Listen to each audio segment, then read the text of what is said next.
What's up? Good evening. Welcome to the Fireside. I'm James Zimmerman. I'm the creator of Clarinet Jobs. And I'm doing this to see who's out there. I've been off the grid for a couple of years. Clarinet Jobs has been in the hands of some of my former students and coworkers. And I'm back. The one-man band is firing up, so here we are. That's really it as far as the intent behind this thing. I started this page as a Facebook group in 2007 and just started talking about my life, my clarinet life and my auditions, and just started sharing results, and it's morphed into quite a big thing here. So we're going to do some storytelling, and then I'm going to talk about the auditions for the two orchestras, and then let's see what they look like in the future and see if anybody's left. So give me 1 second. I'm gonna go grab my water bottle.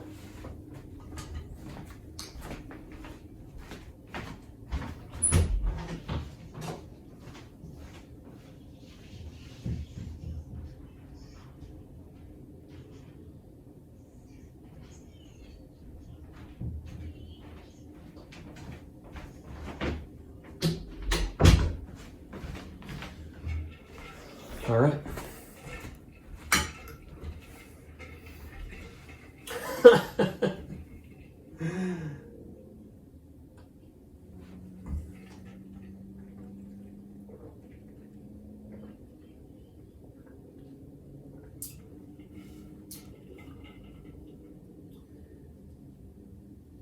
Just need to get my water. It's my hydro flask that I used to keep at the Skirmerhorn, sent home to me with all my other belongings in a box. So, all right. 2007. I'm 25 years old.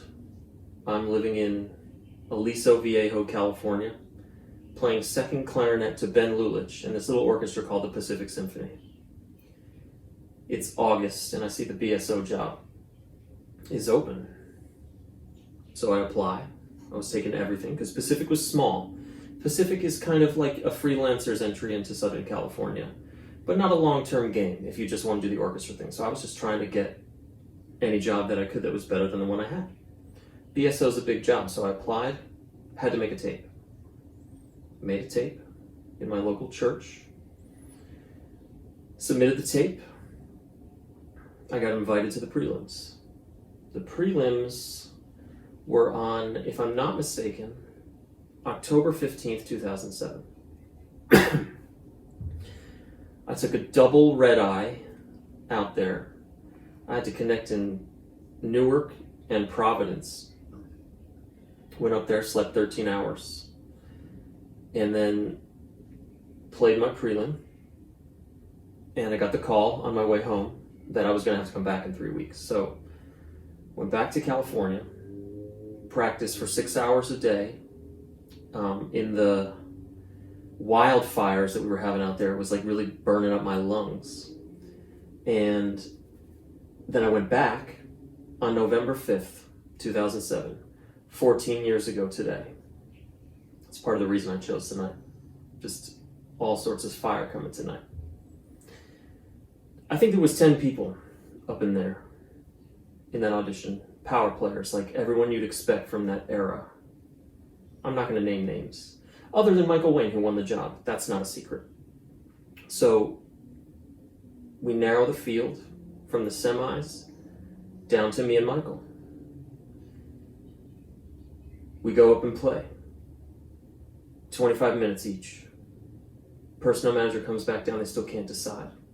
They want to hear us play duets with Bill Hudgens. So I go up first.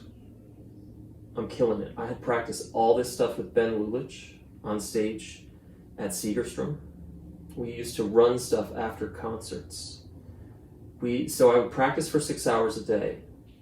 And then Ben and I would play a concert. We'd go to the Westin to the reception, go back to Segerstrom, and he would coach me up for this thing. I was a maniac preparing for this audition. So I was playing with Bill on the stage, and it was unbelievable. We played Bruckner 7, those unisons. We played, I don't know. I can't really remember what else. But I do remember we were playing Bartók Concerto for Orchestra. And you get to the big octave on the Ds on the clarinet, the two clarinets.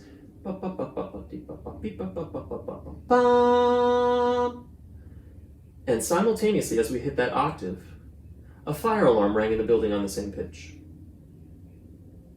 Bill and I stopped, we looked at each other, and we listened to beep, beep, beep, beep.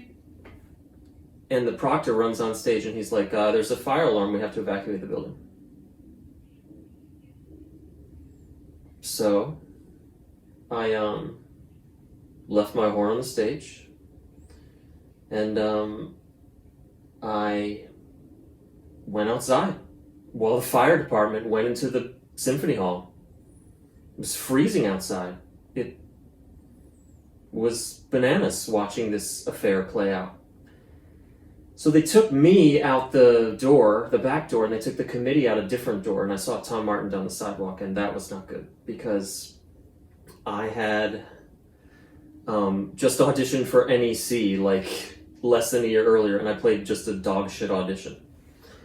So this is not where you want to be, is looking at somebody from the committee when you're 25 years old, down the sidewalk, when you should be on stage kicking ass in the finals. But I did go back in, and I warmed back up, and I finished strong. And then Michael went up, and after almost no deliberation, they gave it to him. And that was very crushing. I went back to the Wenger practice room and cried. I can still see that linoleum floor, like, in between my feet. I felt like I was dead when that happened. And I got some apologies about it, but, I didn't raise a fuss other than writing about it on Clarinet Jobs. I wrote about it in the group that Clarinet Jobs originally was, but I never kept a copy, and those posts are in a Facebook black hole somewhere. So I started documenting everything myself after that, keeping my own copies. But, I wrote about it, and it sort of made Clarinet Jobs into a sensation, because I had started the group when I was an unemployed master's degree holder in Minnesota, and then I just started kicking ass, and I documented everything. I didn't expect to go out there and do so well so soon, but it was really just a desperation play. I needed to do it because I had no other plan. So the BSO was a real body blow, big time. But I flew back to Los Angeles. Before even going back to my apartment in Aliso Viejo, my wife picked me up and we went to Amoeba Records, and I bought all the recordings for my next audition, which was the San Francisco Ballet principal job, which was in December that year. If memory serves, I think Jonathan Hahn got that one. So that's what I'm trying to illustrate there is how hard you have to work to be competitive at something like an audition for the BSO. I would expect the competition will be stiff for this. I'll talk about that later though, because I want to go back to where we were. 2007, November. Fast forward 7 months. I took auditions all year long. I took Principal of Chicago just because I was feeling hot after Boston. Thought I might be able to do some damage. I didn't. And then I took Kansas City, the one that Raymond won. And then I took LA Chamber Orchestra, which I really, really wanted to win, but Josh Rance got that one. He was acting there, great player. But I was fired up after that because I played so badly. Like, I worked so hard and I pampered myself going into it, and I just sucked. So I just, in a fury, was like, whatever, Nashville's the last one. And my give a shit was so busted that I just obliterated everybody in that audition. It was an absolute blowout. I was the only player to get a unanimous vote in the first round and the second round, and then the finals is a blowout too. I just had the best playing day of my life. It was absolutely extraordinary. Completely fair audition from start to finish in the Nashville Symphony in 2008 when I took it. They did not ask me to make a tape because I was in the Pacific Symphony. So I came on the second day. They had a 2-day audition. It was the 15th and 16th. It coincided with the U.S. Open that Tiger Woods won. And he was in a playoff hole on Monday against Rocco Mediate, if I'm not mistaken. I watched the whole playoff from my dressing room. I wrote about that on Clarinet Jobs. I do have a copy of that. But yeah, it was just an intense day. It took all day. First round at 9 a.m. after landing at 11 p.m. the night before. Second round at 1. Went down from 15 to 4. That audition had 310 applicants. I saw the spreadsheet. Carrie Marcantonio, who's now the personnel manager of the Cleveland Orchestra, I asked her, how many people applied for this thing? She showed me the Excel sheet. I was the last one alphabetically, as I often am. It said 310. So we're going to say 300, roughly. So, finals, 4 people, no screen. I was first. Went out there and knocked it out of the park. 2 hours, it was 45 minutes long. 2 hours later, I got the job. So, it was totally fair from start to finish, not screened. So I go into Giancarlo's office after the audition. I say hi to him. He goes, the first words he ever said to me, so when were you in Minnesota? And I said, Minnesota? He's like, yeah, I was there too. He was an associate conductor in the Minnesota Orchestra slightly before I was there. I was there from 2005 to 2007. I think Giancarlo was there in like 2001. He was still living there, but we never connected. But he liked that about me when he saw my resume. And, excuse me, he liked that I'd studied with Bert Hara, because Bert is one of the greatest clarinetists of his time.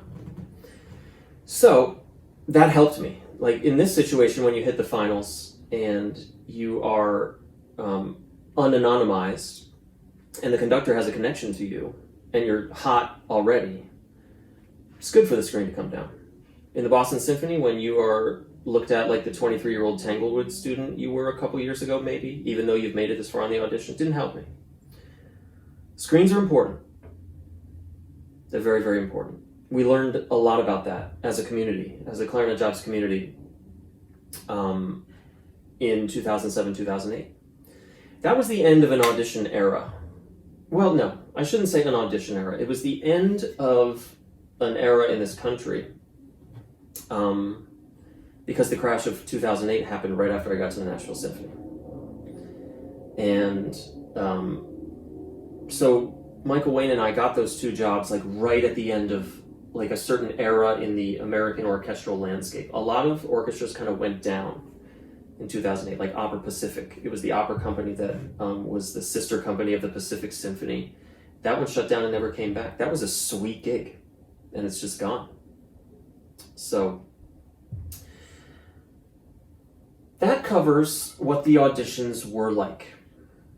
That's the audition world that I know, and the one that I like to talk about because I think it's much better than what we have now. In some ways, what we have now is better and more fair, but it's in combination with what's going on in academia and in the national discourse at large. We are, I think, supposed to think about retiring the audition process and kind of turning it inside out. And that's a lot of what I think we will be talking about here, especially since I'm an outside observer now and I can say whatever the heck I want. Okay, so we talked about the past. Let's talk about the present for these 2 jobs. Boston's in a unique time, so they're rebuilding the section, which is very good. This is the best thing that could possibly happen to the BSO. The BSO clarinet section was going to be in the shadows of Harold Wright forever, because that generation that came after him and idolized him tried too much to be him. So I think the next principal clarinetist of the BSO, not coming directly from Harold Wright, but being a generation later, will actually be a really good thing for the BSO. But they're building the section from the bottom up. sort of. So they just got a new bass player, Andrew Sandwick, whom I don't know, but is supposed to be amazing. Like, I've heard nothing but good things. I think he comes from the Yehuda family. But they went through a rigorous process. I don't know too much about it, but there it is. I saw the announcement last week on Yehuda's Facebook. So there it is. So they have a bass player. Now they're looking for a second clarinetist. So I went to the Boston Symphony and played for a couple weeks in 2019 at Tanglewood. They were looking for some subs then to potentially go on the road with some of their big stuff for the recordings, and they were doing an Asia tour. None of this happened. But they were just trying a few people. So I got to go up and play for 2 weeks, and I got to find out in 2 weeks that I could never do that job. It was too hard. Just too damn hard. So I was there for 11 days or 12. 5 days on, 2 days off at Tanglewood, I think. But it's 3 full classical programs per week.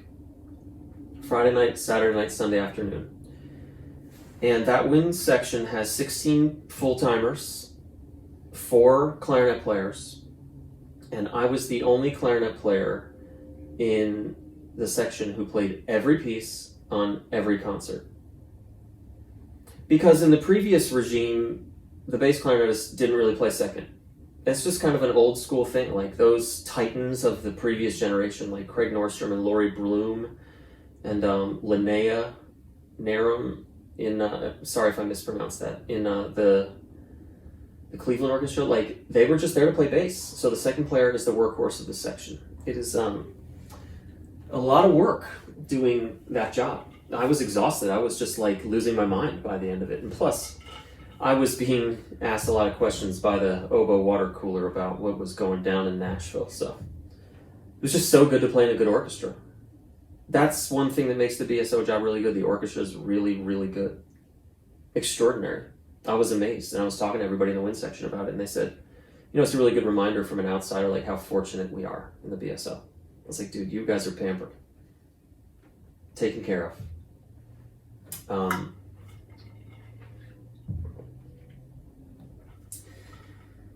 So, I don't know if Andrew's going to play any second. That'd be good for the section if he would. He probably will. There's just going to, because people are getting themselves hurt playing those second jobs. Suzanne Nelson was the only other person, that's the second bassoonist, to play all those concerts, except for me. She is incredible. Just an absolute amazing bassoonist.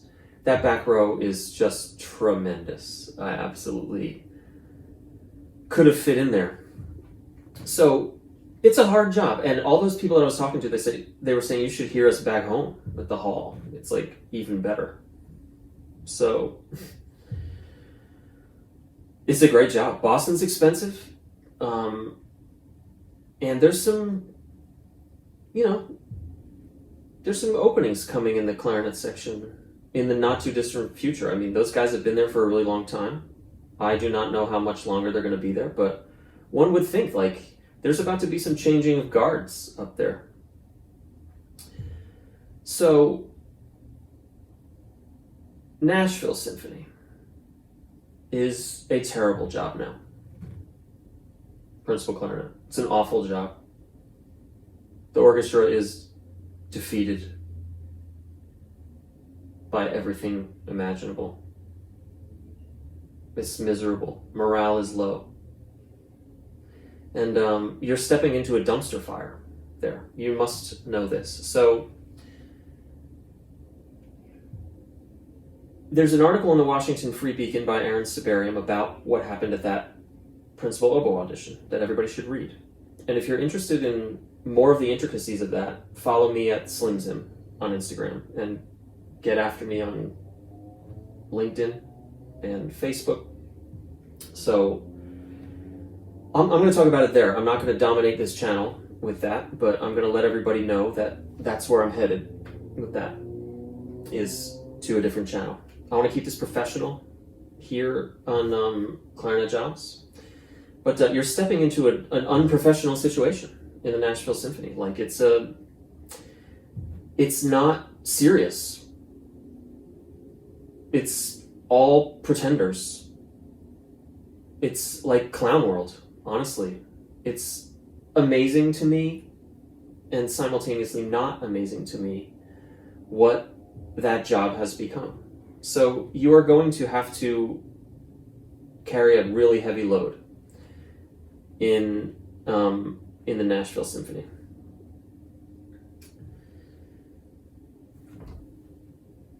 So I wouldn't recommend it over the Boston Symphony. I'll answer the big question once. No, I'm not going to audition for either one of these jobs. I will also go on the record and say that if there's a job I am interested in the future, in the orchestra world, it's principal clarinet of the Boston Symphony, and that's all.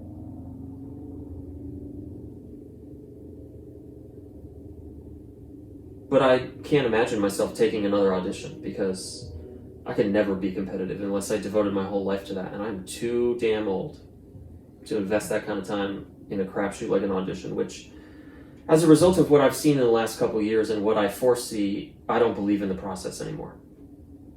It's run its course. It was a great thing for a long time, and now it's obsolete. We have way different, more superior systems that there's going to be conversations about how to improve upon those, but we got to work with what is already there. That's a big principle that my software architect at Salesforce talks about. Never try to start something from scratch. Work with what's already there. That's why I'm doing this with Clarinet Jobs too. Like, I want to get some of these stories and conversations going. And I'm going to work with what audience is already here. This is pretty cool. We've averaged about 60 folks, and we're 23 minutes in. So another big thing to think about when you consider the Boston Symphony versus Nashville Symphony jobs is the quality of the music director. Andris Nelson's is the real fucking deal. Just the greatest. I mean, just a sensational musician that looks up, looks you dead in the eyes, and listens to you, and is there to assist. The orchestra really seems to like him too. Everybody seems to really like Andris. I mean, I love the guy. I didn't get to meet him, but I think he'd remember me. If I cut my hair short, he might. But I will make some noise for that principal clarinet audition in a couple years if I feel like it. Because I'm just going to do whatever I feel like.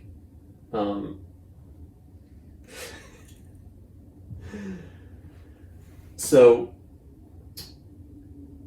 yeah, the music director of the Nashville Symphony is under contract till 2025. I can't believe he still has his job. But he does. And I don't know if musicians have votes or anything in the Nashville Symphony now. Like, I don't know if they gutted all that contract language I advocated for in 2018. Probably. I did hear that there's a new clause in the contract that the Nashville Symphony Association is allowed to bar former employees from re-auditioning for the orchestra. So I think we should call that the James Zimmerman Memorial Clause in the Nashville Symphony CBA. Proud to have my name memorialized over there somewhere. So, yeah. That's pretty much all I have on those two auditions.